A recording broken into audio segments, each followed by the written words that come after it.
भाग 1। नीलाचल की शांति में क्या भगवान कभी छुप जाते हैं? क्या भगवान भी कभी खो जाते हैं? क्या कभी ऐसा होता है कि पूरी दुनिया उन्हें भूल जाए और वे खुद को छुपा लें किसी पहाड़ी की छाया में, किसी पुरातन जंगल की नमी में, किसी ऐसे स्थान पर जहां केवल सन्नाटा ही उनकी उपस्थिति का प्रमाण हो? नीलाचल ओडिशा की भूमि पर स्थित वह स्थान है जहां, कहते हैं, भगवान खुद को छुपा बैठे थे और फिर एक दिन वे प्रकट हुए जगन्नाथ के रूप में। रात गहराती है, सागर शांत हो जाता है और पुरी के किनारे से उठती ठंडी हवा मंदिर की दीवारों से टकराकर फुसफुसाती है, जैसे कोई भूला हुआ नाम दोहरा रही हो। जगन्नाथ केवल एक नाम नहीं, एक अनुभूति, एक उपस्थिति जो किसी नियम, किसी सीमा में बंधी नहीं। उनके ना हाथ हैं, ना पांव, फिर भी वे संपूर्ण हैं। मंदिर के भीतर अंधेरे गर्भगृह में जब कोई सिर झुकाता है तो ऐसा लगता है मानो किसी आंखों वाले मौन ने आपको देख लिया हो। वो मौन जो शब्दों से गहरा है। कहते हैं जब सृष्टि थमी थी तब भी जगन्नाथ की दृष्टि चल रही थी। ये कहानी समय से परे है। कोई नहीं जानता ये मंदिर कब बना, कौन थे पहले भक्त और कैसे ये देवता जो आज हर वर्ष लाखों श्रद्धालुओं को खींचते हैं, कभी एक घने वन में एक अकेली मूर्ति के रूप में गुप्त रूप से पूजे जाते थे। उनकी पूजा विधि भी उतनी ही रहस्यमयी है जितने वे स्वयं। ना वे वस्त्र पहनते हैं जैसे अन्य देवता, ना उनका श्रृंगार सामान्य होता है। वे मौन में भी बोले जाते हैं। पुरी का यह क्षेत्र नीलाचल किसी और ही समय रेखा में बसा प्रतीत होता है। यहाँ हर पत्थर में प्राचीनता की गूंज है, हर मंदिर की दीवार पर कोई कहानी ठहरी है। और हवा, वह केवल हवा नहीं, वह एक संदेशवाहक है जो भक्ति और रहस्य की भाषा में बोलती है। जगन्नाथ मंदिर की सीढ़ियाँ, उसकी रसोई, उसके पत्थर तक सब जीवित प्रतीत होते हैं। रात के तीसरे पहर में जब सब सो जाते हैं, कहते हैं कि मंदिर का द्वार भीतर से खुलता है और महाप्रभु स्वयं अपने सखा संगिनी से संवाद करते हैं। यह केवल आस्था नहीं, यह एक ऐसा रहस्य है जो नींद में डूबे मन को स्पर्श करता है। भाग 2। नील माधव की खोज। स्वप्न में आए ईश्वर। रात्रि के उस शांत क्षण में जब तारे बोलते हैं और मन हर हलचल से परे होता है, एक राजा ने स्वप्न देखा। वो कोई साधारण सपना नहीं था, वह एक आह्वान था, किसी छिपे हुए ईश्वर का संकेत। राजा इंद्रद्युम्न, मलवा के एक पुण्यशील शासक, गहरे धार्मिक लेकिन एक प्रश्न से पीड़ित। क्या मैं भगवान के उस रूप तक पहुंच पाऊंगा जो स्वयं ब्रह्मा की दृष्टि से भी छिपा है? स्वप्न में उन्हें एक दिव्य आवाज ने पुकारा, पूर्व दिशा की ओर चलो, जहां सागर नील है और पहाड़ मौन। वहां मिलेगा तुम्हें नील माधव। राजा ने तुरंत निश्चय लिया, वे उस रहस्यमय देवता की खोज करेंगे। शाही सेना, मंत्रियों और पुजारियों के साथ नहीं, बल्कि विश्वास और मौन आस्था के साथ। कई दिन बीतते गए। जंगलों के भीतर, नदी के घाटों पर, ऊंचे पहाड़ों और अज्ञात कंदराओं में खोज चलती रही, पर कोई नहीं जान पाया कि नील माधव कहाँ है। फिर एक दिन एक साधारण ब्राह्मण विद्यार्थी इस खोज में प्रमुख बन गए। उन्हें पता चला कि एक आदिवासी समुदाय के बीच एक वनवासी नेता विश्ववसु हर दिन एक गुफा में जाकर किसी रहस्यमयी मूर्ति की पूजा करता है, पर वो किसी को साथ नहीं ले जाता। न पूजा विधि बताता है, न वह मूर्ति दिखाता है।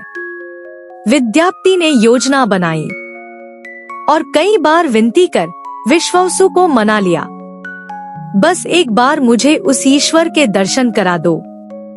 विश्वासु मान तो गया, लेकिन एक शर्त पर, आंखों पर पट्टी बांधकर ले जाना।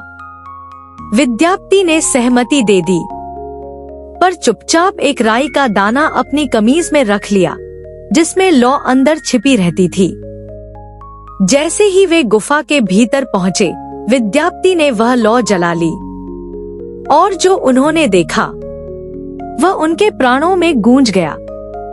एक नीले रंग की दिव्य मूर्ति, सरल, मौन, परंतु अलौकिक। नील माधव, वो ईश्वर जो किसी मंदिर में नहीं, एक गुफा में विराजमान थे। ना शंख, ना आरती, ना मंत्र, फिर भी पूर्ण उपस्थित। विद्यापति रो पड़े। मैंने उसे पा लिया है जिसे ब्रह्मा भी खोजते हैं। राजा इंद्रद्युम्न को जब यह समाचार मिला, वे स्वयं वहां पहुंचे। मंदिर निर्माण का आदेश हुआ, पर जब वे वहां पहुंचे, नील माधव गायब हो चुके थे। केवल एक वाक्य हवा में गूंजता था, यदि तुमने सच्चे भाव से खोजा है तो मैं लौटूंगा, एक नए रूप में। और उसी भाग 3, इंद्रद्युम्न का स्वप्न और मंदिर की नींव। समय बदलता है, पर जो स्वप्न सत्य से जुड़े हों, वे कभी नहीं मिटते। नील माधव के लोप हो जाने के बाद भी राजा इंद्रद्युम्न का विश्वास नहीं टूटा। उन्होंने प्रण लिया, चाहे मूर्ति लुप्त हो गई हो, पर ईश्वर को पुकारने का स्थान मैं अवश्य बनवाऊंगा। और उसी क्षण उन्होंने संकल्प किया, एक ऐसा मंदिर जो पृथ्वी पर स्वर्ग का अनुभव दे। पुरी के तट पर, जहां समुद्र की लहरें नील गगन से मिलने को दौड़ती हैं, वहीं चुनी गई वह भूमि जहां जल, वायु, पृथ्वी और आकाश चारों तत्व साक्षी बने उस चिरंतन उपस्थिति के। पर कहते हैं, देवता जब स्वयं प्रकट होना चाहते हैं, तब प्रकृति भी उनके साथ कार्य करती है। एक रात राजा को फिर एक स्वप्न आता है, मैं लौटूंगा, लकड़ी के रूप में, समुद्र की लहरों पर तैरते हुए। मेरी पहचान कोई साधारण नहीं जान पाएगा। ध्यान से देखना। वह स्वप्न इतना वास्तविक था कि राजा ने तुरंत आदेश दिया, जब समुद्र कुछ बहा कर लाए, उसे रोक लेना। वह कोई साधारण वस्तु नहीं होगी। कुछ ही दिन बीते थे कि समुद्र की लहरों ने एक अद्भुत काष्ठखंड, एक दिव्य लकड़ी किनारे पर छोड़ दिया। उसमें कोई सुगंध थी, कोई कंपन, जैसे वह जीवित हो। राजा ने आदेश दिया, इसी लकड़ी से मूर्तियां बनाई जाएंगी। मंत्रियों और मूर्तिकारों को बुलाया गया, लेकिन कोई भी उस लकड़ी को काट नहीं सका। छेनी लगाते ही वह टूट जाती या मूर्तिकार बेहोश हो जाते। तब एक वृद्ध पुरुष लंबे सफेद वस्त्रों में, आंखों में अपार गहराई लिए हुए, राजसभा में आया। उसने कहा, मैं यह मूर्ति बना सकता हूँ, पर एक शर्त है, मुझे एक बंद कक्ष दो और 21 दिन तक कोई दरवाजा न खोले। अगर कोई झांकेगा, मूर्ति अधूरी रह जाएगी। राजा सहमत हुआ। कक्ष बंद हुआ। समय बीतता गया और हर दिन उसके भीतर से धीमे हथौड़े की टप टप आवाज और फिर मौन। और 14वें दिन रानी गुंडिचा की चिंता बढ़ गई। क्या वह वृद्ध जीवित है? क्या भोजन मिला उसे? राजा ने बहुत मना किया, पर प्रेम और चिंता के आगे दरवाजा खोल ही दिया गया। दरवाजा खुलते ही भीतर कोई नहीं था। केवल 3 अधूरी मूर्तियां थी, बिना हाथों के, बिना पैरों के, पर आंखें। उन आंखों में कोई गहरा मौन था जो देखता था सब कुछ। राजा टूट गया। मैंने नियम तोड़ा, प्रभु को अधूरा कर दिया। तभी एक दिव्य आवाज गूंजी, नहीं राजा, यह अधूरा नहीं है, यही मेरा पूर्ण रूप है। मैं अधूरे हाथों में भी संपूर्ण सृष्टि समेट सकता हूँ। अब से यही मेरा स्वरूप रहेगा सदा के लिए। और तब से वही रूप जगन्नाथ, बलभद्र और सुभद्रा पुरी में विराजमान है, मौन मगर जीवित। भाग 4। जगन्नाथ के स्वरूप का रहस्य अधूरा क्यों, फिर भी पूर्ण। भाग आधा। कभी आपने सोचा है भगवान का स्वरूप अधूरा क्यों हो सकता है? ना हाथ, ना पांव, ना स्पष्ट मुखाकृति, फिर भी उस अधूरे रूप के सामने लाखों लोग सिर झुकाते हैं और कहते हैं, ये है जगन्नाथ, ये है हमारे प्रभु। जब पहली बार पुरी के गर्भगृह में 3 मूर्तियां रखी गई, एक काली बड़ी मूर्ति बिना हाथों के, एक गोरे रंग की मुस्कान भरी आकृति और एक बीच की शांत गंभीर स्थिर। यह त्रय जगन्नाथ, बलभद्र और सुभद्रा तीनों की मूर्तियां अधूरी थी, पर उनके नेत्र, वो गोल स्थिर सब कुछ देखने वाले नेत्र, उनमें कोई अनकही भाषा थी। जगन्नाथ की यह आकृति कोई दुर्घटना नहीं थी, यह था एक दैविक निर्णय। क्योंकि जब राजा इंद्रद्युम्न ने नियम तोड़ा और मूर्तिकार द्वारा बनाई जा रही मूर्तियां अधूरी रह गई, तब प्रभु ने स्वयं कहा था, अब यही मेरा रूप रहेगा सदा के लिए। पर इस रूप के पीछे कई गूढ़ अर्थ छिपे हैं। कुछ मानते हैं कि यह रूप कृष्ण के अंतिम क्षणों का प्रतीक है। जब महाभारत के युद्ध के बाद कृष्ण वन में विश्राम कर रहे थे और शिकारी जरा ने उनके पैर को हिरण समझकर तीर चला दिया, तब उनका शरीर धरती पर लेटा हुआ था और धीरे धीरे प्रकृति में विलीन हो रहा था। उनका शरीर जल गया, पर हृदय नहीं जला। वह हृदय ही माना जाता है वह ब्रह्मा तत्व, जिसे नवक्लेवर के समय एक मूर्ति से दूसरी में स्थानांतरित किया जाता है। जगन्नाथ की यह अधूरी आकृति उस अवस्था का प्रतीक है जब कृष्ण अब शरीर में नहीं, लेकिन चेतना में शेष हैं। और फिर कुछ मानते हैं यह रूप सर्वसमावेशी है। उनके हाथ नहीं है, क्योंकि वे किसी को पकड़ते नहीं, बांधते नहीं। उनके पैर नहीं है, क्योंकि वे हर जगह एक साथ हैं। उनका मुख नहीं है, क्योंकि वे मौन में ही सब कुछ कह देते हैं। एक ऐसा देवता जो मूल्य, जाति, भाषा, रंग किसी से परे है।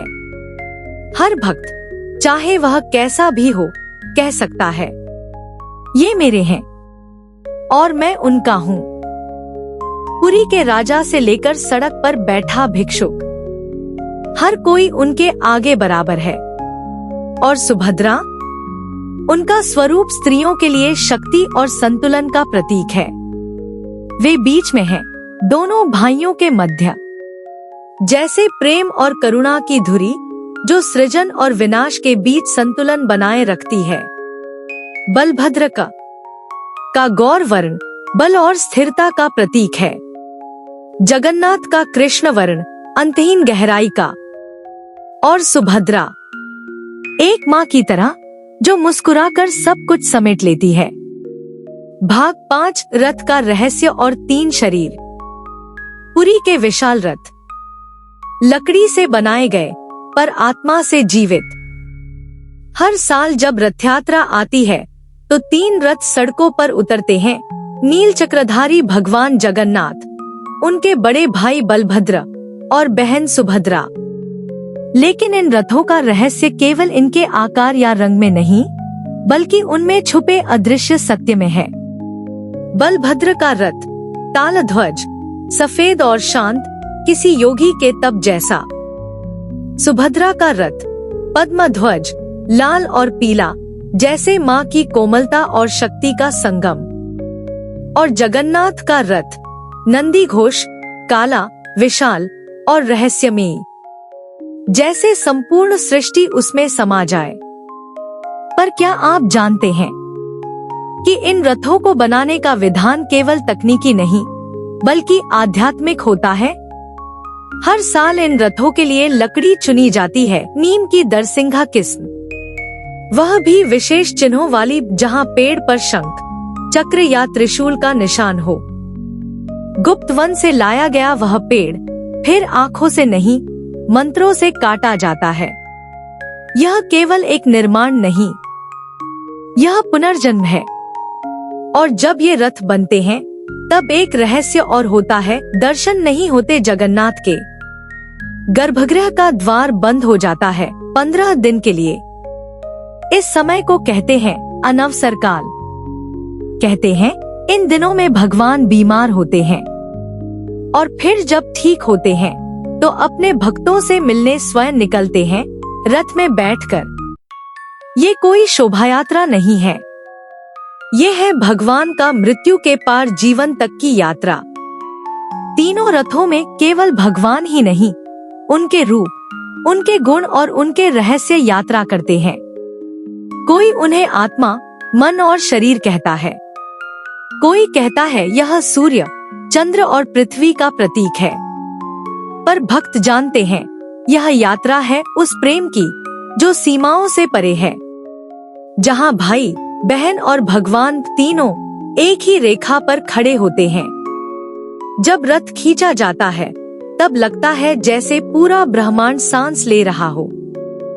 हर हाथ जो रस्सी को पकड़ता है वह किसी इच्छा, किसी उम्मीद या किसी बीते जन्म की स्मृति को साथ खींचता है। जगन्नाथ का यह रथ किसी गंतव्य की ओर नहीं जाता, बल्कि वह आपके भीतर के शून्य की ओर आता है। और जब रथ ठहरता है तो लगता है जैसे समय भी कुछ पल के लिए रुक गया हो। भाग 6 रसोई, जहां देवता स्वयं भोजन करते हैं।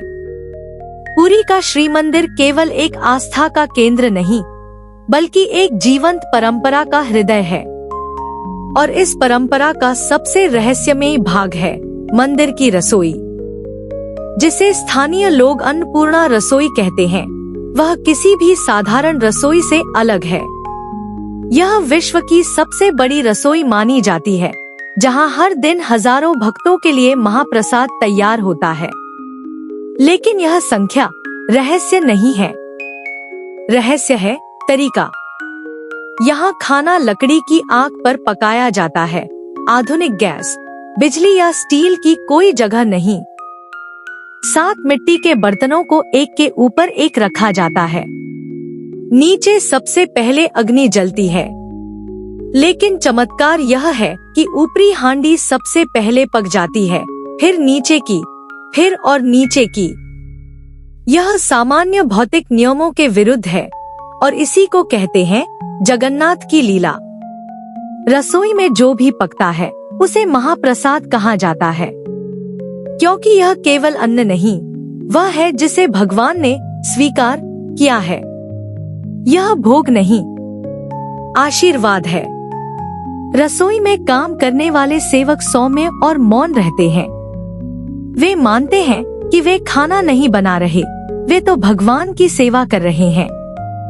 हर वस्तु, पानी से लेकर चावल तक, मंत्रों से शुद्ध किया जाता है। सब कुछ धार्मिक अनुशासन से जुड़ा होता है। लेकिन एक और रहस्य है। रसोई का नियम यह है कि प्रसाद कभी कम नहीं पड़ता, चाहे 1 लाख लोग आए या 10 लाख। और आश्चर्य यह है कि प्रसाद कभी बचता भी नहीं। यह संतुलन, यह अनुपात, यह कोई गणित नहीं, यह ईश्वर की व्यवस्था है। कई लोगों ने इस रहस्य को समझने का प्रयास किया, लेकिन मंदिर के पुजारी बस मुस्कुरा देते हैं। वे कहते हैं जगन्नाथ जानते हैं कौन आएगा, कितना खाएगा। इस रसोई में 500 से अधिक रसोइये होते हैं और उनके सहायक भी। हर दिन भोर से पहले ही रसोई सक्रिय हो जाती है। लकड़ी जलती है, मिट्टी की हांडियां सजाई जाती हैं और फिर प्रार्थनाओं के बीच भोजन बनता है। भोजन तैयार होने के बाद वह भगवान को अर्पित किया जाता है, तभी वह महाप्रसाद बनता है और फिर भक्तों में बांटा जाता है, बिना भेदभाव, बिना मूल्य। यह प्रसाद केवल स्वाद नहीं देता, यह आत्मा को तृप्त करता है। मंदिर की रसोई में आज भी वही परंपराएं जीवित हैं, जो सैकड़ों वर्षों से चली आ रही हैं। ना उसमें बदलाव आया, ना ही भावना में। यह रसोई एक स्मृति है उस समय की जब भगवान मनुष्यों के बीच चलते थे, और आज भी जब कोई उस महाप्रसाद का पहला निवाला लेता है तो एक क्षण को लगता है जैसे स्वयं जगन्नाथ ने उसे अपने हाथों से परोसा हो। भाग 7 नवकलेवर, जब भगवान बदलते हैं अपना स्वरूप। पुरी में हर 12 से 19 वर्षों के बीच एक अलौकिक परंपरा निभाई जाती है, नवकलेवर, जिसका अर्थ है नया शरीर। यह केवल मूर्ति परिवर्तन नहीं होता, यह उस विचार का उत्सव है जहां भगवान स्वयं अपने शरीर को छोड़कर नया रूप धारण करते हैं। सबसे पहले एक गुप्त खोज शुरू होती है, दर्शन वृक्ष की। एक विशेष पुजारी समूह जिसे दैताप्ती कहा जाता है, मंत्रों और संकेतों के आधार पर गहरे वनों में प्रवेश करता है। वहां उन्हें एक नीम का ऐसा पेड़ ढूंढना होता है जिस पर शंख, चक्र, गदा जैसे प्राकृतिक निशान हो। पेड़ के पास कोई मुर्गा ना बोले, कोई सांप ना दिखे और वह स्थान पूर्णतः शांत हो। वह पेड़ भगवान का अगला शरीर बनता है। रात के समय मंत्रोच्चारण के बीच वह वृक्ष काटा जाता है और उसे पुरी लाया जाता है जैसे कोई दैवी ऊर्जा का वाहन। फिर मंदिर के भीतर कई पर्दों के पीछे पुजारी पुराने विग्रहों से ब्रह्मा तत्व निकालते हैं। यह क्षण सबसे रहस्यमय होता है। कहा जाता है उस समय गर्भगृह में पूर्ण अंधकार होता है और कोई भी नहीं देख सकता वह चमत्कारी स्थानांतरण। ब्रह्मा तत्व, जिसे भगवान की आत्मा कहा जाता है, पुरानी मूर्तियों से निकलकर नवीन मूर्तियों में प्रवेश करता है। पुरानी मूर्तियों को फिर अत्यंत सम्मानपूर्वक भूमि में समाधि दी जाती है। यह अंतिम संस्कार नहीं, एक यात्रा का पूर्ण होना है। जब नए विग्रह मंदिर में स्थापित होते हैं तो उनके साथ एक नव जीवन भी लौट आता है। भक्त उन्हें देखकर भाव विभोर हो जाते हैं, क्योंकि वे जानते हैं कि यह वही भगवान है, बस रूप नया है। नवकलेवर हमें सिखाता है कि भगवान केवल स्थिर नहीं, परिवर्तनशील भी है। वो काल के पार जाते हैं, लेकिन अपने भक्तों के पास फिर लौटते हैं, हर युग में, हर शरीर में। भाग 8 नील माधव, उस रहस्य की शुरुआत जहां भगवान छिपे थे। जगन्नाथ की महिमा जहां आज पुरी में फैली है, वहां से बहुत पहले एक गुप्त वन में भगवान एक छाया की तरह छिपे हुए थे, नील माधव के रूप में। यह कथा शुरू होती है विदर्भ राज्य से, जहां राजा इंद्रद्युम्न भगवान विष्णु के अनन्य भक्त थे। एक दिन उन्होंने स्वप्न में एक दिव्य मूर्ति देखी, काली, शांत, और उसके नेत्रों में था संपूर्ण ब्रह्मांड का विस्तार। स्वप्न जागा, लेकिन वह छवि मन से नहीं गई। उसी समय उनके पास एक समाचार आया। उनके पुजारी विद्वान विद्याप्ति ने दूर एक वन प्रदेश में सबर जाति के एक व्यक्ति विश्ववसु के बारे में सुना, जो एक रहस्यमय देवता की पूजा करता था, नील माधव। विद्याप्ति ने लंबी यात्रा की, जंगलों में चलते हुए, पथरीली राहों से गुजरते हुए वह पहुंचे सबर के घर। विश्ववसु ने उन्हें बहुत सत्कार से रखा, परंतु नील माधव के दर्शन देने से मना कर दिया। वह स्थान अत्यंत गुप्त था, केवल सच्चे भक्तों के लिए। लेकिन कुछ दिनों बाद विश्ववसु की बेटी ललिता ने, जो स्वयं विद्याप्ति से प्रेम करने लगी थी, उन्हें चुपचाप वहां ले जाने का निर्णय लिया। विद्यापति की आंखें बंद थी, पर दिल की आंखों से उन्होंने देखा नील माधव, एक शालग्राम जैसी काले रंग की मूर्ति जो वन के भीतर पत्थर पर स्थापित थी और जिसके चारों ओर हवा भी कुछ कहती सी बहती थी। जब राजा इंद्रद्युम्न को यह सब ज्ञात हुआ तो वे स्वयं उस स्थान पहुंचे, परंतु तब तक नील माधव अदृश्य हो चुके थे। यह एक चमत्कार था या शायद एक परीक्षा। राजा ने वहीं एक विशाल मंदिर बनाने का संकल्प लिया, पुरी में, समुद्र के किनारे, जहां एक दिन वही शक्ति फिर प्रकट होगी। लेकिन इस बार जगन्नाथ के नाम से। नील माधव की यह कथा एक संकेत है कि भगवान स्वयं को नहीं दिखाते जब तक भक्ति पूर्ण ना हो। वो किसी वन में भी हो सकते हैं, किसी शिला पर भी, या किसी की श्रद्धा में छिपे एक गूढ़ मौन के साथ। भाग 9 गुंडिचा यात्रा। जब भगवान लौटते हैं माँ के घर। पुरी में हर वर्ष रथ यात्रा के दिन एक अद्भुत दृश्य होता है। भगवान जगन्नाथ, बलभद्र और सुभद्रा अपने रथों में बैठकर अपने दूसरे घर जाते हैं, गुंडिचा मंदिर। यह कोई राजा की शोभा यात्रा नहीं होती। यह वह क्षण होता है जब भगवान स्वयं अपने बचपन के घर लौटते हैं, एक माँ के घर जहाँ सादगी है, अपनापन है और थोड़ा सा भोलापन भी। गुंडिचा मंदिर मुख्य श्री मंदिर से लगभग 3 किलोमीटर दूर स्थित है। भक्त कहते हैं यह वही स्थान है जहाँ भगवान की बाल्यावस्था की स्मृतियां बसी हैं। जब भगवान अपने रथ में सवार होते हैं तो हजारों लोग रथ की रस्सी को खींचते हैं, क्योंकि यह केवल रथ नहीं, यह तो भक्ति की डोरी है जो सीधे दिल से जुड़ती है।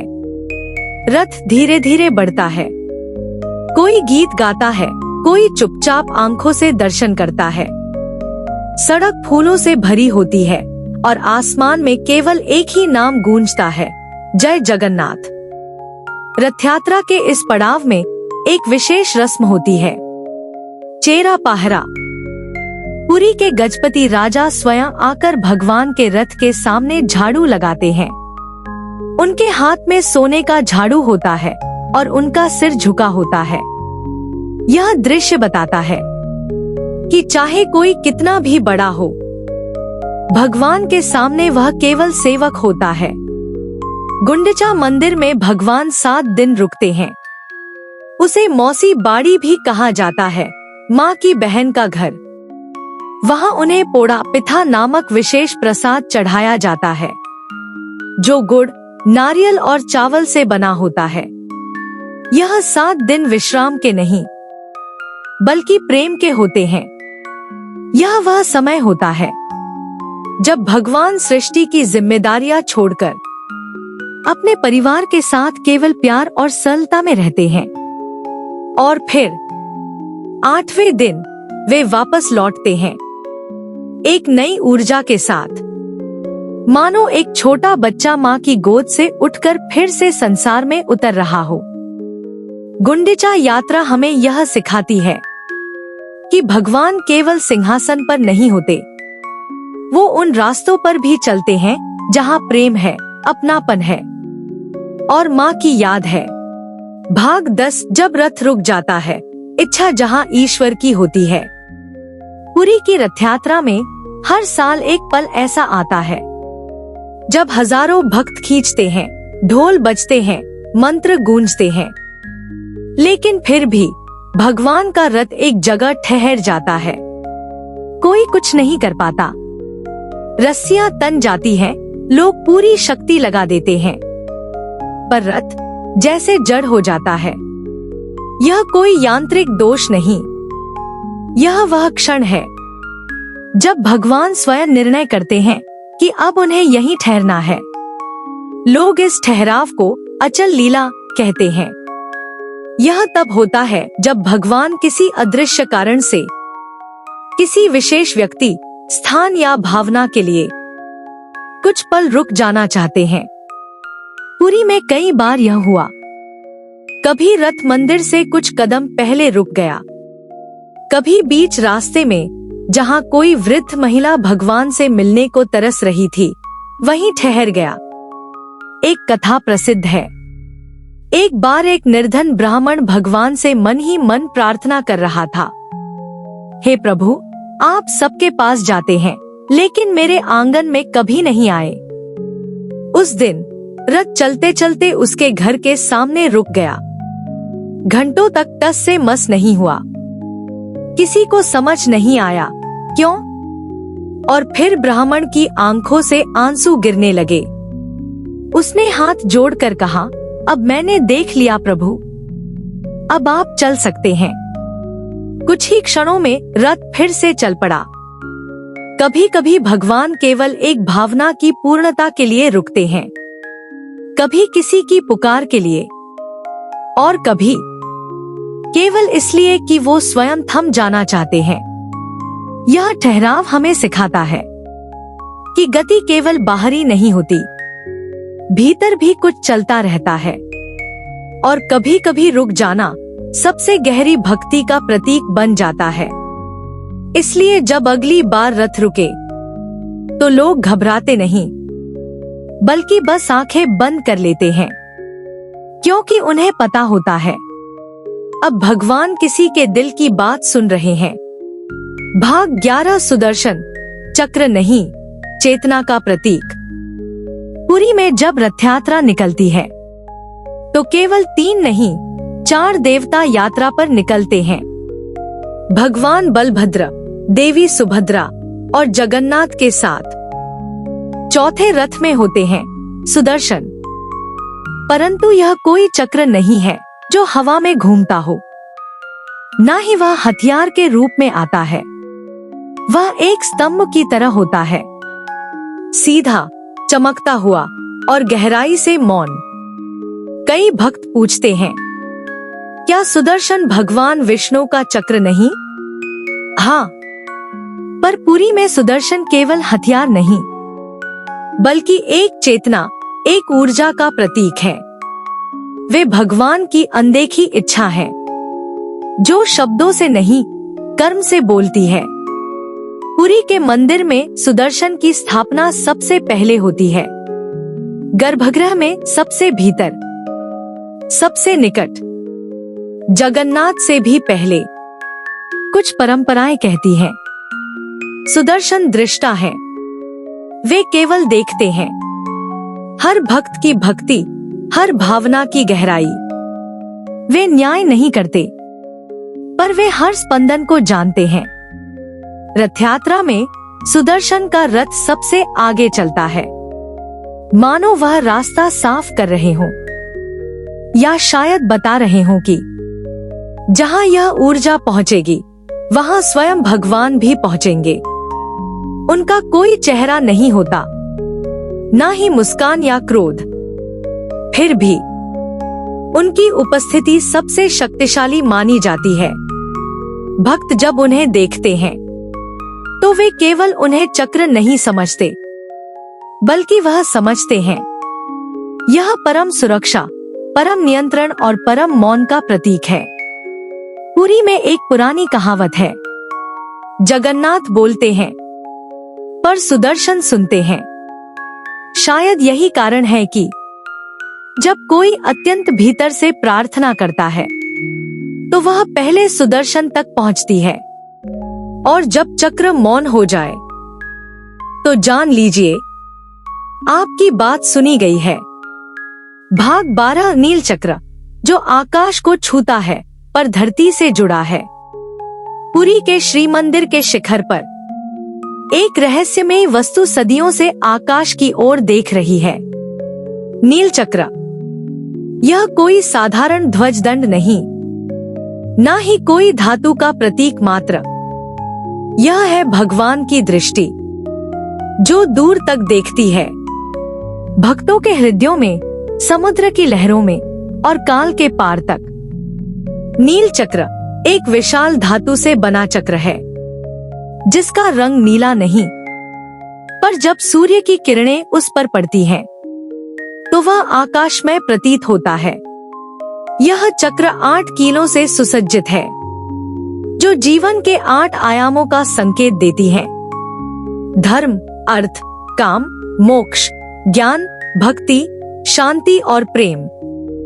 यह चक्र सुदर्शन का ही विस्तारित रूप माना जाता है, पर यह ऊपर स्थित है, मानो सर्वोच्च चेतना को दर्शाता हो। एक अद्भुत बात यह है कि पुरी के किसी भी कोने से जब आप मंदिर को देखते हैं, नील चक्र की दिशा आपकी ओर ही प्रतीत होती है। क्यों? क्योंकि यह केवल धातु नहीं है, यह दृष्टि है जो हर भक्त को देखती है, हर पुकार को सुनती है। नील चक्र के नीचे हर दिन एक नया ध्वज बांधा जाता है, जिसे पताका सेवा कहते हैं। कई सेवक ऊंचाई पर चढ़कर बिना किसी सहारे के हर दिन यह कार्य करते हैं और कहते हैं, जिस दिन यह ध्वज नहीं फहरता, उस दिन मंदिर के भीतर भी दीपक नहीं जलाए जाते, क्योंकि यह ध्वज नहीं, स्वयं भगवान की उपस्थिति का संकेत है। एक कथा कहती है कि जब समुद्र में तूफान आता है और सभी दिशाएं गुम हो जाती है, तब मछुआरे और नाविक नील चक्र की ओर देखते हैं, जैसे वह उन्हें दिशा दे रहा हो। यह केवल मंदिर की ऊंचाई नहीं, बल्कि आस्था का सर्वोच्च बिंदु है। और जब रात होती है और पूरा पुरी सो जाता है, तब भी नील चक्र जागता रहता है, शांत, स्थिर, जैसे भगवान की मौन उपस्थिति। भाग 14 नवयौवन दर्शन। जब भगवान मुस्कुराकर लौटते हैं, अनवसर काल की लंबी प्रतीक्षा के बाद पुरी में एक सुबह कुछ अलग होती है। हवा में मिठास होती है, मंदिर की घंटियां फिर से बजती हैं और हर भक्त की आंखें एक ही दिशा में टिकी होती हैं। यह दिन होता है नवयौवन दर्शन का। 15 दिनों तक जब भगवान अदृश्य रहे, जब मंदिर मौन था और पुरी की गलियां भी धड़कन रोककर बैठी थी, अब उसी मौन से एक मधुर आवाज निकलती है, प्रभु लौट आए हैं। लेकिन यह केवल लौटना नहीं है, यह है पुनर्जन्म। जब मंदिर का पट खुलता है, तो भगवान पहले जैसे नहीं दिखते, उनका रूप नया होता है। चेहरे पर नवयौवन की आभा, नेत्रों में चंचलता और भौहों में एक कोमल मुस्कान। ऐसा लगता है जैसे वे अभी अभी जागे हों, एक लंबी नींद से या शायद किसी दिव्य स्वप्न से। भक्तों की भीड़ उमड़ पड़ती है, लेकिन पुरी का नियम है, इस दर्शन का सुख पहले सेवकों को मिलता है। वही सेवक जो अनवसर काल में प्रभु की देखभाल में लगे रहे, जिन्होंने उन्हें औषधियां दी, प्रार्थनाएं पढ़ी और हर रात पास बैठकर सन्नाटा साझा किया। नवयौवन दर्शन का यह क्षण बताता है कि प्रतीक्षा भी भक्ति का रूप है, और जब वह पूरी होती है तो आनंद और भी गहरा हो जाता है। इस दर्शन के दिन भगवान को विशेष वस्त्र पहनाए जाते हैं, उनकी आंखें नवरस से भरी होती हैं और भाल पर चंदन की नवीन रेखाएं होती हैं। कोई उन्हें किशोर भगवान कहता है, कोई युवराज जगन्नाथ, पर हर किसी के लिए वह क्षण एक ही होता है। भगवान ने फिर से आंखें खोली हैं और हम उनके सामने हैं। नवयौवन दर्शन हमें सिखाता है कि जीवन में हर ठहराव के बाद एक नई शुरुआत होती है, और जब वह शुरुआत भगवान की मुस्कान से हो, तो फिर कुछ भी असंभव नहीं लगता। भाग 14 नवयौवन दर्शन। जब भगवान मुस्कुराकर लौटते हैं, अनवसर काल की लंबी प्रतीक्षा के बाद पुरी में एक सुबह कुछ अलग होती है। हवा में मिठास होती है, मंदिर की घंटियां फिर से बजती हैं और हर भक्त की आंखें एक ही दिशा में टिकी होती हैं। यह दिन होता है नवयौवन दर्शन का। 15 दिनों तक जब भगवान अदृश्य रहे, जब मंदिर मौन था और पुरी की गलियां भी धड़कन रोककर बैठी थी, अब उसी मौन से एक मधुर आवाज निकलती है, प्रभु लौट आए हैं। लेकिन यह केवल लौटना नहीं है, यह है पुनर्जन्म। जब मंदिर का पट खुलता है तो भगवान पहले जैसे नहीं दिखते, उनका रूप नया होता है। चेहरे पर नवयौवन की आभा, नेत्रों में चंचलता और भौहों में एक कोमल मुस्कान। ऐसा लगता है जैसे वे अभी अभी जागे हों, एक लंबी नींद से या शायद किसी दिव्य स्वप्न से। भक्तों की भीड़ उमड़ पड़ती है, लेकिन पुरी का नियम है, इस दर्शन का सुख पहले सेवकों को मिलता है। वही सेवक जो अनवसर काल में प्रभु की देखभाल में लगे रहे, जिन्होंने उन्हें औषधियां दी, प्रार्थनाएं पढ़ी और हर रात पास बैठकर सन्नाटा साझा किया। नवयौवन दर्शन का यह क्षण बताता है कि प्रतीक्षा भी भक्ति का रूप है, और जब वह पूरी होती है तो आनंद और भी गहरा हो जाता है। इस दर्शन के दिन भगवान को विशेष वस्त्र पहनाए जाते हैं, उनकी आंखें नव रस से भरी होती हैं और भाल पर चंदन की नवीन रेखाएं होती हैं। कोई उन्हें किशोर भगवान कहता है, कोई युवराज जगन्नाथ, पर हर किसी के लिए वह क्षण एक ही होता है।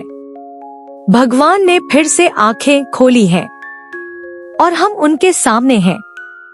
नवयौवन दर्शन हमें सिखाता है कि जीवन में हर ठहराव के बाद एक नई शुरुआत होती है, और जब वह शुरुआत भगवान की मुस्कान से हो तो फिर कुछ भी असंभव नहीं लगता।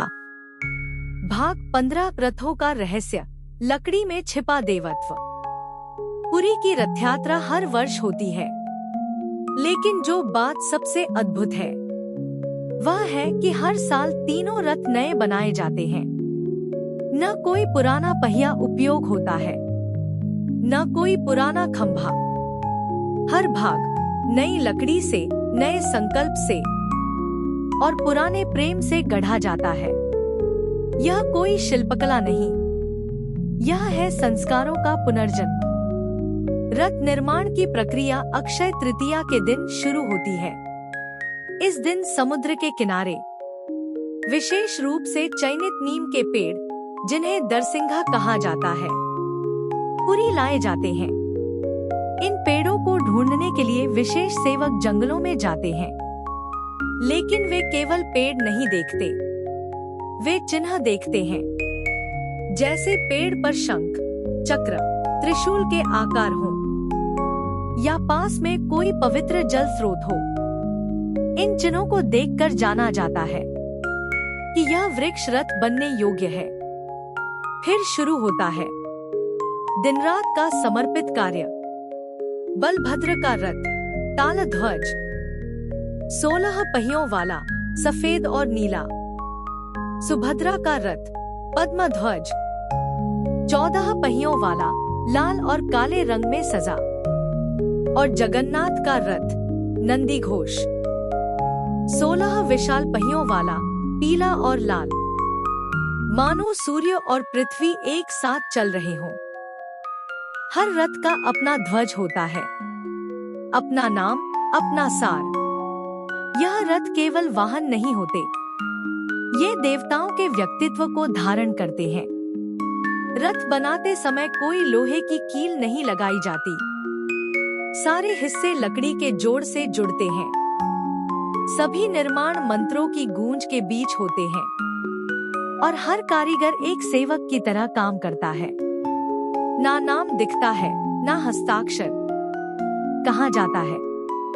जब रथ बन रहा होता है तो देवता उसी समय उसमें प्रविष्ट हो जाते हैं, और जब वे सजे हुए भव्य रूप में सड़कों पर निकलते हैं तो भक्त केवल रथ नहीं देखते, वे उसमें बैठे हुए जीवंत भगवान को अनुभव करते हैं। रथ का निर्माण हमें सिखाता है कि हर यात्रा के लिए एक नया माध्यम चाहिए, परंतु उसमें प्रवाहित होने वाला प्रेम और श्रद्धा वही पुरानी होती है। भाग 16 रस्सियाँ, जब हजारों हाथ मिलकर प्रेम का पुल बनाते हैं। पुरी की रथ यात्रा का सबसे स्पर्शभरा दृश्य वह होता है जब विशाल रथों से बंधी मोटी रस्सियाँ भूमि पर फैल जाती है।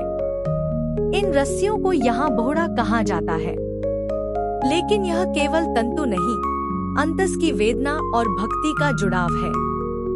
रस्सियाँ महीनों पहले नारियल और जूट से बुनी जाती है। कोई मशीन नहीं, कोई शोर नहीं, सिर्फ धीमे मंत्र और बुने जाने की एक लय, मानो हर रेशा किसी छुपी प्रार्थना को समेट रहा हो। रथ यात्रा के दिन सूरज उगने से पहले ही सेवक उन्हें मंदिर द्वार से खींचकर सड़क तक बिछा देते हैं। फिर प्रतीक्षा होती है, कदमों की, हाथों की और उन मनों की जो भगवान तक पहुंचने का अदृश्य मार्ग खोज रहे होते हैं। जब जगन्नाथ, बलभद्र और सुभद्रा रथों पर विराजते हैं, भीड़ की सांसें गहरी हो जाती है, रस्सियां जैसे जीवंत हो उठती हैं। मधुर ढोल, कौड़ियों की झंकार और नारियल की सुगंध के बीच हजारों हथेलियां एक साथ उनका स्पर्श करती हैं। कौन पहले पकड़ लेगा इसका कोई क्रम नहीं। राजा का हाथ भी वहीं रखता है जहां साधु, किसान, व्यापारी का रस्सी किसी का परिचय नहीं पड़ती। वह केवल दिल की धड़कन सुनती है। पहला झटका जब पड़ता है, रथ हल्का सा हिलता है और लगता है मानो समुद्र ने लहर बदल ली हो। लकड़ी के विशाल पहिए करासी ध्वनि करते हैं, पर उस करा में भी संगीत है, क्योंकि यह प्रार्थना का भार उठाती है। कुछ क्षण ऐसे आते हैं जब रथ रुक जाता है, रस्सी तन जाती है, हथेलियां फिसल कर जल उठती हैं। फिर कोई अनदेखा साहस उभरता है। भीड़ भीतर से संवेद रूप से हरे कृष्ण पुकार उठाती है और रथ दोबारा चल पड़ता है। कई वृद्ध कहते हैं, रस्सी खींचते समय मन के भीतर की गांठें भी खुल जाती हैं। दुख, अपराध बोध, असफलताएं सब बूंद बूंद करके पसीने के साथ छूट जाती हैं और राह में पीछे छूटे धूल कणों की तरह विलीन हो जाती हैं। इन्हीं रस्सियों पर विश्वास किया जाता है कि जो उन्हें थाम लेता है वह अगले जन्म में सीधे मोक्ष मार्ग का पथिक बनता है। पर शायद मोक्ष कहीं दूर नहीं। यह वही क्षण है जब अनगिनत हाथों का ताप लकड़ी के रथ को नहीं, अपने भीतर के ईश्वर को आगे बढ़ाता है। रथ जब गुंडीचा पथ के मोड़ पर पहुंचता है, रस्सियां ढीली पड़ जाती है, हथेलियां कांपती हैं, लेकिन हृदय स्थिर हो जाता है। जैसे प्रभु की निकटता ने सारी बेचैनी सोख ली हो। और शाम को जब सड़क सूनी हो जाती है, रस्सियां चुपचाप समेट ली जाती हैं। उन पर पड़े गहन निशान, पसीने, धूल और टूटे रेशे दिन भर की भक्ति का मौन स्मारक बन जाते हैं। यात्रा पूरी नहीं हुई, पर हर रेशा जानता है कि आज उसने अनगिनत प्राणों का भार उठाया है। रस्सी कल फिर खुलेगी और वही प्रेम, वही सामूहिक धड़कन एक बार और जगन्नाथ के मार्ग को आलोकित करेगी। भाग 17 माँ गुंडिचा, जब भगवान माँ के घर ठहरते हैं। पुरी की रथ यात्रा केवल एक उत्सव नहीं है, बल्कि एक आत्मीय मिलन है भगवान और माँ के बीच का। जब भगवान जगन्नाथ, बलभद्र और सुभद्रा अपने भव्य रथों पर सवार होकर पुरी के श्री मंदिर से बाहर निकलते हैं, तो वे जाते हैं गुंडिचा मंदिर, जिसे मौसी बाड़ी भी कहा जाता है। यह मंदिर श्री मंदिर से लगभग 3 किलोमीटर दूर है और यहाँ भगवान पूरे 7 दिन विश्राम करते हैं।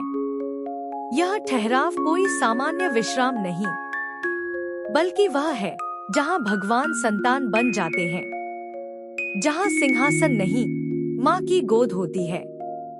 गुंडिचा देवी राजा इंद्रद्युम्न की पत्नी थी। उन्होंने यह मंदिर बनवाया था जब श्री जगन्नाथ की मूर्ति की स्थापना हो रही थी। माना जाता है कि यह स्थान भगवान की बाल्य स्मृतियों से जुड़ा हुआ है। यह मंदिर साधारण है, न सोने का शिखर, न जटिल नक्काशी, लेकिन इसकी सादगी में ही वह प्रेम छिपा है जो किसी माँ के घर में होता है। शांत, सरल और अपंत से भरा। रथ यात्रा के दिन जब रथ गुंडिचा मंदिर के पास पहुँचते हैं, हजारों की भीड़ मौन हो जाती है। कोई बोलता नहीं, बस सब देखते हैं, जैसे कोई पुत्र बहुत समय बाद माँ के घर आया हो। मंदिर में कोई भव्य अनुष्ठान नहीं होता, नहीं राजसी पूजन। यहाँ भगवान तुलसी की चटाई पर विश्राम करते हैं। उन्हें विशेष भोग चढ़ाया जाता है, पोड़ा पिठा, जो चावल, नारियल और गुड़ से बना एक पारंपरिक व्यंजन है। इन 7 दिनों में भगवान की मूर्ति पर श्रृंगार भी सादा होता है। उनके नेत्रों में एक विश्राम की गहराई होती है, मानो वह कुछ क्षणों के लिए संपूर्ण सृष्टि की चिंता छोड़ चुके हों।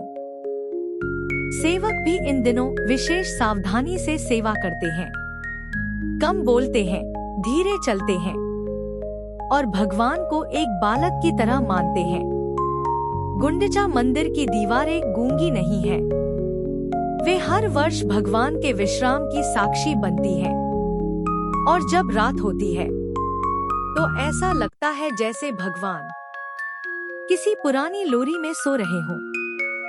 यहाँ का मौन कोई खालीपन नहीं, बल्कि एक गहरा भावपूर्ण आलंबन है, जैसे माँ की गोद में रखा सिर। सप्ताह पूरा होते ही फिर से रथ सजाए जाते हैं। भगवान वापस जाने को तैयार होते हैं, पर उनके मुख पर एक शांत मुस्कान होती है, जैसे उन्होंने प्रेम का स्पर्श पुनः पा लिया हो। गुंडिचा मंदिर में भगवान केवल रुकते नहीं, वे अपने उस रूप को जीते हैं जो निराकार से साकार है। एक पुत्र, एक बालक, जो कुछ समय के लिए राजा नहीं, केवल माँ का बच्चा होता है। भाग 18 बहुड़ा यात्रा। जब भगवान लौटते हैं, पर एक द्वार पर रुकते हैं। 7 दिन माँ गुंडिचा के घर विश्राम करने के बाद वो क्षण आता है जब भगवान को लौटना होता है, वापस अपने सिंहासन, अपने निवास, श्री मंदिर की ओर। यह वापसी कहलाती है बहुड़ा यात्रा। गुंडिचा से श्री मंदिर तक का वही मार्ग, वही रथ, वही रस्सियां, वही भीड़, लेकिन भाव कुछ अलग होता है। आते समय उल्लास था, जैसे कोई बेटा बहुत दिन बाद माँ से मिलने जा रहा हो। अब लौटते समय मन थोड़ा शांत होता है, जैसे कोई माँ की गोद से उठकर संसार में वापस जा रहा हो। परंतु इस वापसी के मार्ग में आता है एक विशेष मोड़, जहाँ भगवान कुछ समय के लिए रुकते हैं। यह स्थान है मालिनी चंद्र का घर, जिसे पुरीवासी अर्धदर्शन स्थान भी कहते हैं। मालिनी चंद्र कोई राजा नहीं थे, न ही कोई वेदपाठी ब्राह्मण। वे एक साधारण फूल बेचने वाले थे, जिनका जीवन भगवान के नाम और गंध से भरा था। कहा जाता है उनका प्रेम इतना गहन था कि भगवान ने स्वयं उनसे कहा, मैं जब बहुड़ा यात्रा में लौटूंगा तो पहले तेरे द्वार आऊंगा। और वह वादा आज भी निभाया जाता है। रथ श्री मंदिर की ओर बढ़ते हैं, लेकिन जैसे ही मालिनी चंद्र का घर आता है, भगवान का रथ स्वयं रुक जाता है। वहाँ कोई शाही द्वार नहीं होता, बस एक छोटा चबूतरा। जहां अब भी मालिनी चंद्र के वंशज हर वर्ष फूलों से स्वागत करते हैं। कुछ क्षणों के लिए भीड़ रुक जाती है, शंख मौन हो जाते हैं और बस एक धीमी सी हवा बहती है, जैसे स्वयं भगवान किसी पुराने मित्र से मिलने रुके हों। कहा जाता है यही वह क्षण होता है जब भगवान भव्यता से हटकर सच्चे प्रेम को प्रणाम करते हैं। इन कुछ मिनटों में ना आरती होती है, ना भोग, बस मौन में स्पर्श होता है और फिर रथ धीरे धीरे आगे बढ़ता है, मानो भगवान ने एक पुरानी स्मृति को फिर से जी लिया हो। बहुड़ा यात्रा की यह रुकावट हमें सिखाती है कि जीवन की हर वापसी में कुछ चेहरे ऐसे होते हैं जिन्हें बिना मिले कोई यात्रा पूर्ण नहीं होती। और भगवान भी जब लौटते हैं तो सबसे पहले उन दरवाजों पर रुकते हैं जहां भक्ति निर्व्याज होती है, जहां प्रेम शब्दों से परे होता है। भाग 19 सुनाबेशा। जब भगवान राजाओं की तरह दिखते हैं, पुरी की रथ यात्रा का अंतिम चरण नजदीक आता है। रथ श्री मंदिर के सामने पहुंच चुके होते हैं और अब वह दिन आता है जिसका इंतजार हजारों भक्त पूरे वर्ष करते हैं।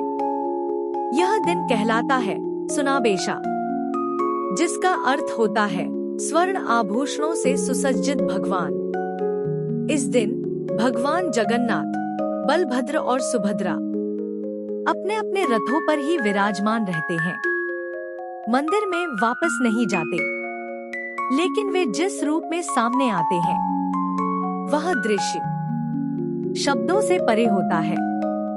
भगवान को सोने के मुकुट पहनाए जाते हैं, सोने की बड़ी बड़ी बालाएं, छाती पर भारी हार, बाहों पर कंगन, कमर पर कमरबंद और चरणों तक सोने की पायलें। लेकिन यह आभूषण केवल आडंबर नहीं होते, ये पुरातन शिल्प की ऊर्जा, राजसी तेज और दिव्यता का स्पर्श लिए होते हैं। सुनाबेशा के दिन भगवान सूर्य की किरणों में इस प्रकार चमकते हैं जैसे स्वयं ब्रह्मांड की दीप्ति रथ पर आ बैठी हो। भक्तों की आंखें नम हो जाती हैं, क्योंकि यह वही भगवान है जो कुछ दिन पहले मां गुंडिचा के घर साधारण चटाई पर विश्राम कर रहे थे, जो एक फूल वाले के द्वार पर रुके थे, और आज स्वर्ण मंडित, पूर्ण तेजस्वी, जैसे कोई चक्रवर्ती सम्राट। यह दृश्य भक्ति का वह चरम बिंदु है जहां भगवान राजा भी है और सेवक भी, दीन भी है और दिव्य भी। सुनाबेशा का आरंभ श्री मंदिर की विशेष नित्य सेवा के बाद होता है। सेवक प्रभु को एक एक आभूषण सादर पहनाते हैं, मंत्र गूंजते हैं, पर बीच बीच में मौन भी होता है, क्योंकि यह श्रृंगार केवल बाहरी नहीं, भीतर की उपस्थिति को भी जगाता है। रथों पर खड़े होकर भगवान ऐसे प्रतीत होते हैं जैसे ब्रह्मांड के केंद्र में विराजमान हो। सूर्य, चंद्र, तारे सब जैसे उनकी ओर झुके हुए हों। भक्त दूर से फोल्डेड हैंड्स में बस एक प्रार्थना करते हैं कि हे प्रभु, यह तेज कुछ पल के लिए मेरी आत्मा को छू ले। कुछ पुरानी कथाएं कहती हैं कि इस दिन केवल मनुष्य नहीं, देवता भी दर्शन करने आते हैं, परंतु अदृश्य रूप में। यह दिन, यह क्षण, यह दृश्य एक ऐसा योग है जहां जगन्नाथ केवल भगवान नहीं, संपूर्ण सृष्टि का शिखर बन जाते हैं। और फिर जब सूरज ढलने लगता है, आभूषण धीरे धीरे उतारे जाते हैं, भगवान पुनः मौन हो जाते हैं, लेकिन हर भक्त के भीतर वह दृश्य एक दीप की तरह जलता रहता है। भाग 20 नीलाद्रि विजय। जब भगवान अपने घर लौटते हैं। रथ यात्रा का अंतिम दिन आता है। सूरज ढलने को होता है। पुरी की गलियां एक अलौकिक मौन में लिपटी होती हैं। हवा धीमी चल रही होती है, जैसे वह भी जानती हो कि आज प्रभु अपने घर लौटेंगे। यह दिन कहलाता है नीलाद्रि विजय। श्री जगन्नाथ, बलभद्र और सुभद्रा अब कई दिन बाहर रह चुके हैं। गुंडिचा मंदिर में विश्राम, बहुड़ा यात्रा, सुनाबेशा की भव्यता, और अब वे लौटने को हैं अपने मूल स्थान श्री मंदिर के रत्न सिंहासन पर। लेकिन यह लौटना भी एक नियम से होता है, एक लीला से जिसमें भाव है, कथा है और हंसी भी। शास्त्रों में वर्णन है कि जगन्नाथ के वापस प्रवेश से पहले माँ लक्ष्मी रुष्ट हो जाती हैं, क्योंकि प्रभु बिना उन्हें साथ लिए इतने दिनों तक बाहर रहे। इसलिए जब भगवान श्री मंदिर लौटते हैं तो माँ लक्ष्मी द्वार बंद करवा देती हैं। यह कोई कठोरता नहीं, बल्कि प्रेम की चुप शिकायत है। फिर शुरू होती है संवाद की लीला। सेवक प्रभु की ओर से क्षमा याचना करते हैं, गीत गाते हैं और माँ लक्ष्मी को मनाने की प्रसन्नपूर्ण परंपरा निभाते हैं। अंततः माँ मुस्कुराती हैं, द्वार खुलता है, शंख बजते हैं, घंटियां झंकृत होती हैं और भगवान नीलाचल में प्रवेश करते हैं। यह प्रवेश केवल एक मूर्ति का प्रवेश नहीं, यह है आत्मा की घर वापसी। प्रभु अपने रत्न सिंहासन पर विराजमान होते हैं, जहां वे फिर से अपने रूप में पूर्ण हो जाते हैं। वही जो अनादि है, अनंत है, पर हर वर्ष मनुष्य की तरह यात्रा पर निकलता है और लौटकर अपने घर आता है। नीलाद्रि विजय का यह दिन पुरीवासियों के लिए केवल एक उत्सव नहीं, यह संतोष का क्षण है। एक चक्र जो पूर्ण हुआ, एक लीला जो फिर से संपन्न हुई।